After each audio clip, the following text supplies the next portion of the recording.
வணக்கம் தொழில்நுட்ப ஆர்வலர்களே, நான் அரிகரன். இன்று நாம் காணப்போகும் தலைப்பு செயற்கை நுண்ணறிவு.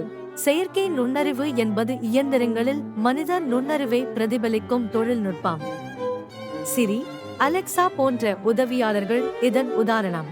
செயற்கை நுண்ணறிவு எப்படி செயல்படுகிறது என்பதை பார்ப்போம். அதன் அடிப்படையில் அல்கோரிதம்கள் மற்றும் தரவுகள் உள்ளன. இந்த அல்கோரிதம்கள் பெரிய தரவு தொகுப்புகள் மூலம் பயிற்சி பெறுகின்றன. படங்களை அடையாளம் காண கற்றுக்கொள்ளும். மேலும் ஆழ்ந்த கற்றல் மூலம் நாம் இயந்திரங்களை மேலும் சிறப்பாக புரிந்து கொள்ள முடியும். சுயாட்சி வாகனங்கள் மற்றும் ட்ரோன்கள் போன்றவற்றில் செயற்கை நுண்ணறிவு பயன்படுத்தப்படுகிறது. மருத்துவத்தில் செயற்கை நுண்ணறிவு மிக முக்கியமானது. நோய்களை கண்டறிதல் மற்றும் சிகிச்சையில் உதவுகிறது. ஸ்மார்ட் வீடுகளில் தானியங்கி சாதனங்கள் நம் வாழ்க்கையை எளிதாக்குகின்றன. செயற்கை நுண்ணறிவின் எதிர்காலம் என்ன? புதிய தொழில்நுட்ப உலகத்தை நோக்கி நாம் பயணிக்கிறோம்.